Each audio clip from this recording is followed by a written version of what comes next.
And good morning, everybody. Good to be with you. I'm Danielle Knox. Welcome to The Balancing Act. On today's show, if you're having money problems, consider this. The cause could be emotional. An expert tells us why. And more about the resurgence of a contagious disease which could be fatal for babies. That story and more today on The Balancing Act.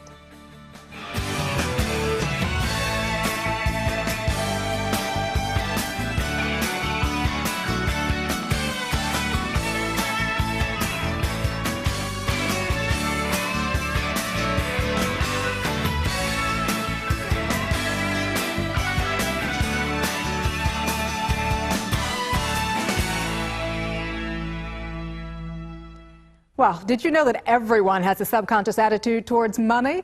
Did you also know that the major cause of serious problems married couples face, no, it's not sex or who didn't do the chores or who forgot whose birthday? It's money.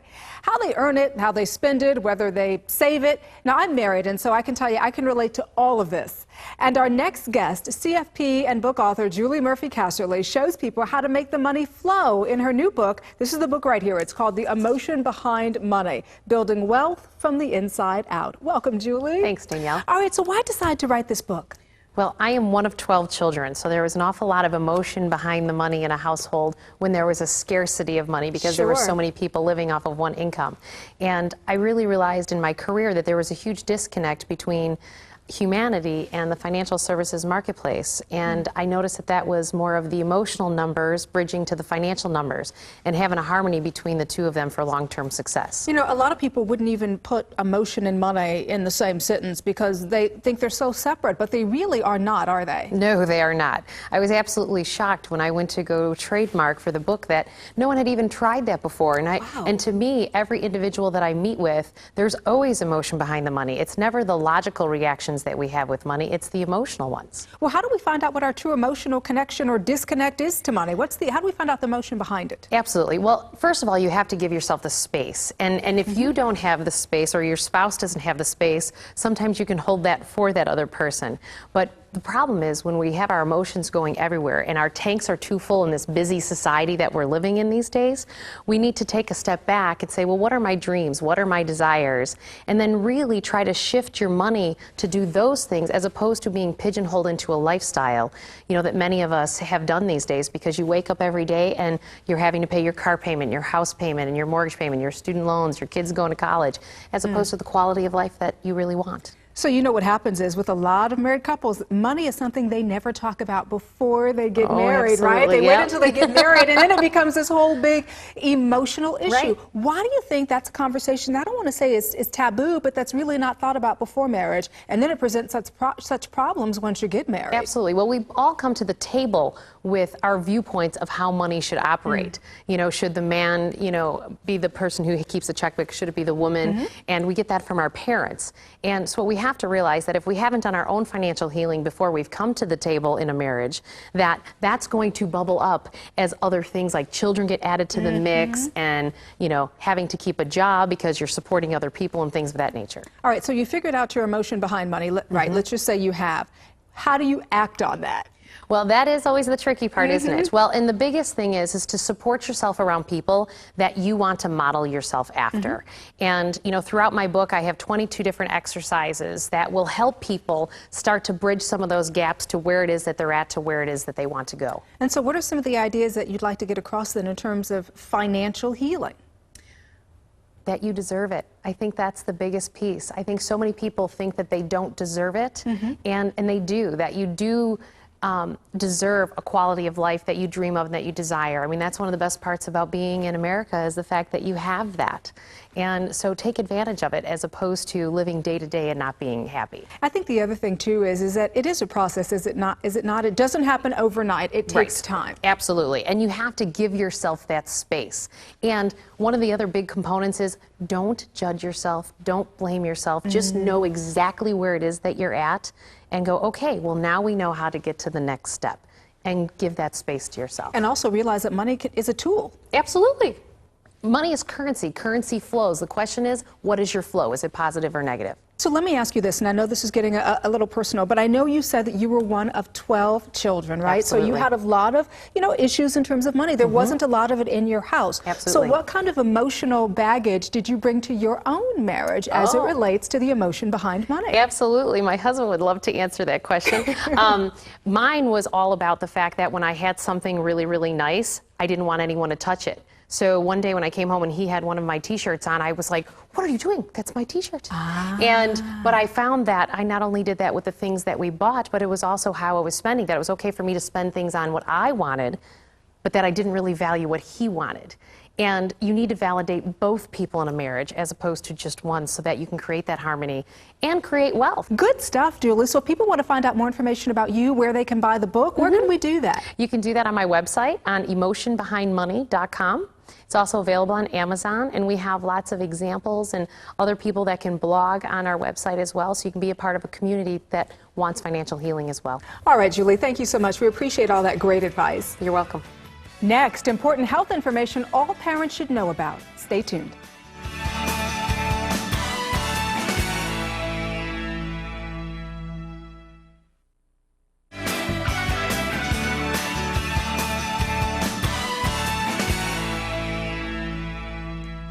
Well, pertussis, also known as whooping cough, is an infectious bacterial disease that causes uncontrollable coughing. Now, the name comes from the noise you make when you take a breath after a string of coughing. Anyone can get and spread whooping cough, and when the source of pertussis has been identified, it was found that family members were more likely to transmit pertussis to their own children. The disease is more common in infants and children for whom it is most dangerous and potentially deadly. Coughing spells, in fact, can be so bad that it's really hard for the infants to breathe, to eat, or even drink. Dr. David Johnson is here with us this morning to talk more about pertussis disease prevention. Dr. Johnson, thank you for being with us. For me, I hadn't heard about whooping cough or pertussis in at least, the last 20 years or so. Is it contagious? How is it spread? Well, pertussis or whooping cough is highly contagious, and it's spread by droplets from the nose or throat. So a simple sneeze or a cough or even talking up close can expose someone. When we're able to identify the source for babies who get pertussis, we find that about 75% of the time it's a family member, and 50% of the time or so it's the parents themselves who transmit pertussis to their babies. And so how do we know what the symptoms are? Well, the symptoms, this is a problem, they can be very mild in adults and kind of resemble a common cold. They may not know that they have pertussis and that they can transmit pertussis to others. So those mild symptoms are sneezing and runny nose and maybe a low fever and an occasional minor cough.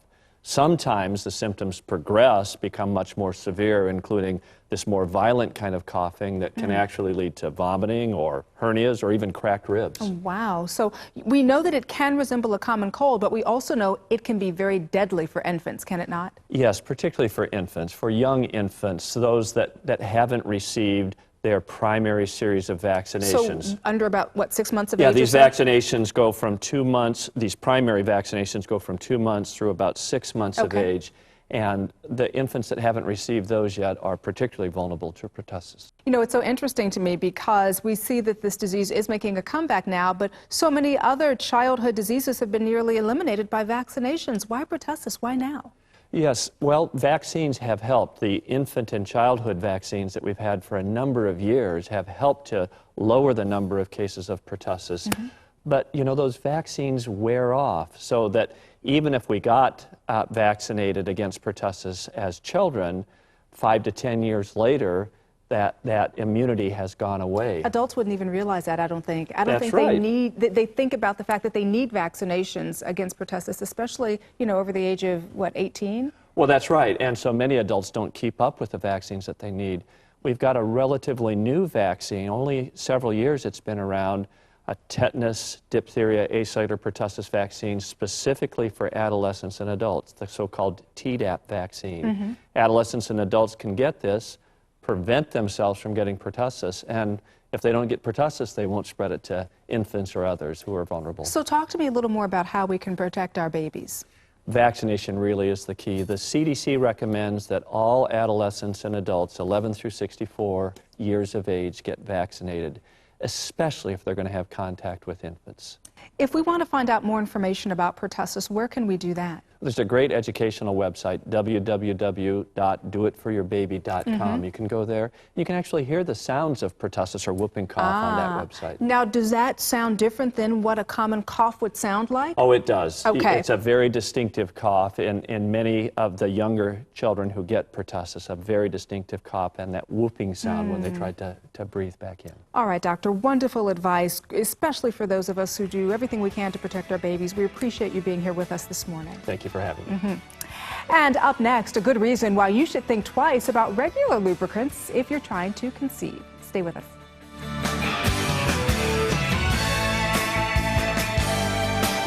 It's never too early to start teaching your children about personal safety. Parents, be sure to share this important tip from the safe side with your kids.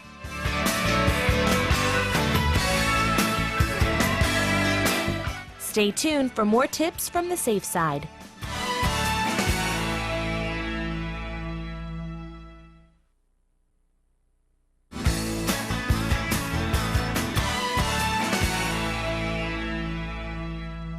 Yearly, an estimated 11 million U.S. couples hope to conceive and experience difficulties in trying to do so. And while some couples may be experiencing reproductive disorders, some may not even realize that some of the lubricant products that they're using may actually be what's hindering them. And so today we really want to review a product that's out there that may actually help them. Yeah, Exactly. a little bit, right? Exactly. And you know, women of today have all, you know, fertility and reproduction and conceiving is a big, big topic today because women are getting married later in life. They're focusing on their jobs and their schooling and whatnot.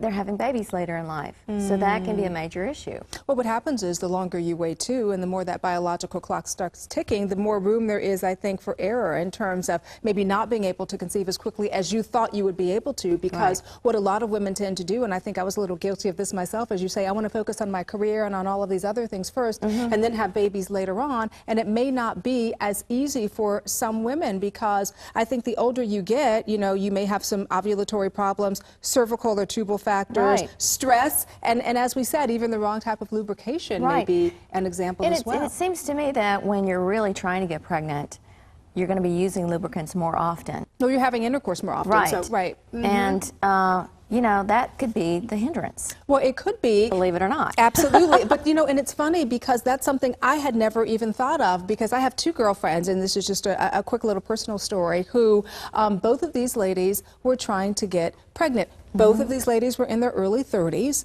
and never thought they'd have any issues or any problems, but they both suffered tremendously for a couple of years before they were able to conceive. So they did any and everything imaginable. And so I got really an up close and personal look at what a woman will go through in order to have a baby. And I think for me, I felt a little guilty, Kathy, because you had 3 babies in 7 years. Gorgeous And babies. so it was really just for me, just one after the other, you know, bang, bang, bang, 3 children in 7 years. And imagine the fact that if you're going, you know, and spending thousands and thousands of dollars getting tested, and quite frankly, it could very well be the lubricant that's blocking the sperm, or you know, slowing down the sperm. But that's something that I never even thought about. And I think never a did lot either. of women never Absolutely thought about either. not. And when you look at this product, it's really a kind of interesting product. Preconceive Plus. It's a conception-friendly lubricant. I like the way that says and that. what you would think is, you know, what's the difference? What is the difference? Why would I use this as opposed to using, you know, just one of the regular lubricants that are on the marketplace?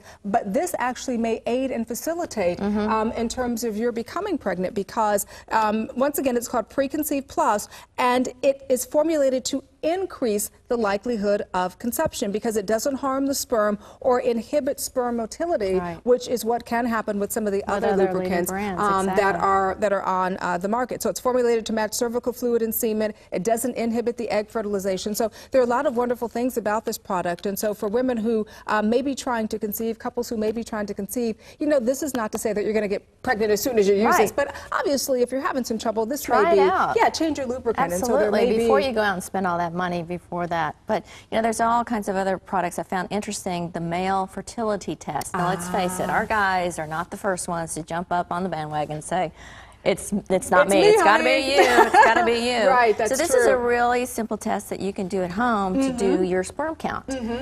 I'm sure we piqued a lot of interest with this Preconceive Plus, don't you think, Kathy? Absolutely. And if our viewers want to find out more information about it, go to preconceiveplus.com. And by the way, it's over the counter and affordable. Oh, two We like great that. pluses. That's Yeah. wonderful. All righty. Well, coming up next here, the Fountain of Youth is just a click away. Stay with us.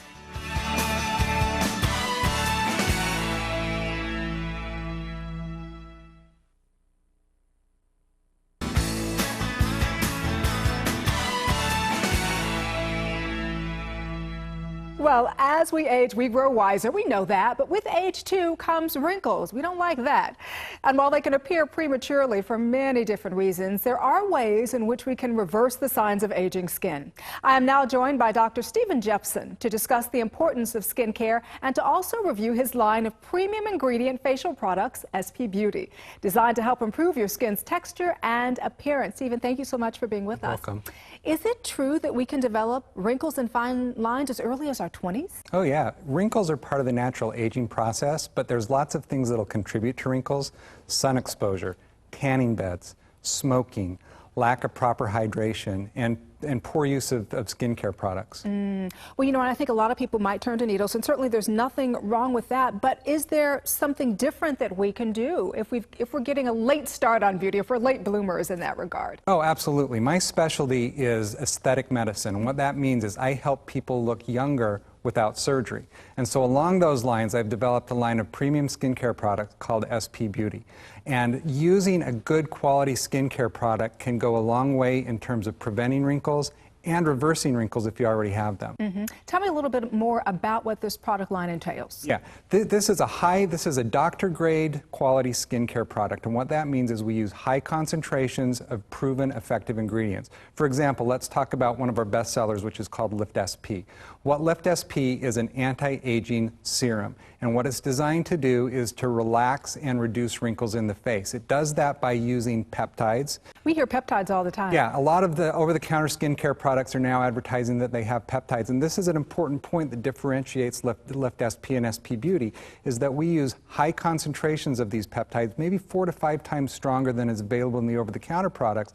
Plus, instead of using 1 or 2 of these peptides, we use the 6 most potent peptides that are known. And what these peptides do is they stimulate collagen underneath those wrinkles to fill them in, plus it helps relax the muscles in the face to kind of reduce the wrinkling that way. So now, does this moisturize your skin as well? No, it doesn't moisturize. Lift SP does have seaweed extract in it, as the great. seaweed extract has an immediate tightening effect on the face. But then if you want a moisturizer, you want to use our product that's called Revive SP.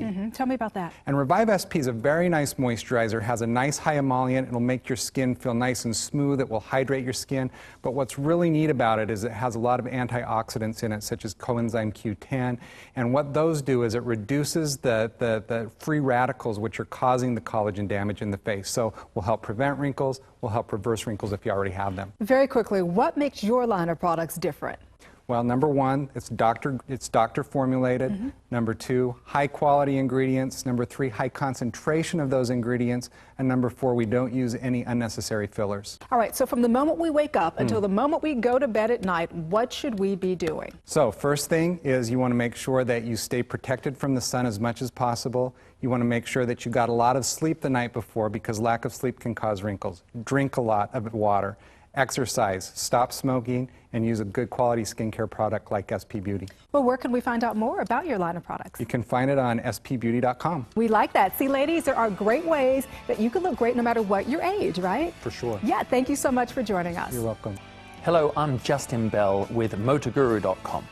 You know, as fuel prices continue to drain our wallets on a weekly basis, you know, we need to come up with ways to cut down on gas costs. Here's a few tips that might help you. Firstly, traveling at fast rates in low gears can consume up to 45% more fuel. But traveling at an average of 55 miles an hour can give you up to 21% better mileage. It's a tough one to control yourself, but a little bit of throttle management will go a long way at the pump. Another one is consider keeping your windows closed when traveling at highway speeds. Now that's kind of obvious because it'll mess your hair up, but open windows do drag and weigh down the car, reducing your mileage by up to 10%. Don't start and stop your engine if you don't need to. Idling your engine for even as little as 1 minute consumes the same amount of gas as when you start the engine. So don't leave the car, turn the car off, run inside, and then come back out and start it. Just use common sense. Another one is remove the excess weight from your trunk. You know, the flat tire that you never fix does take up weight and space, but I wouldn't recommend removing that as much as all those clothes and bags of shopping that just weigh down the car. Extra weight will make you burn more gas. Now, last but not least, carpool. Drive intelligently, mix with your friends, and think about and plan the trips you're going to do. You will save money, and you'll also help reduce the harmful gas emissions into the ozone. Stay tuned for more tips like this on The Balancing Act, and don't forget to check us out at www.thebalancingact.com. I'm Danielle Knox, and thank you for joining me this morning on The Balancing Act. Tomorrow, please join us for a very encouraging recap from the premier organization trying to find a cure for paralysis.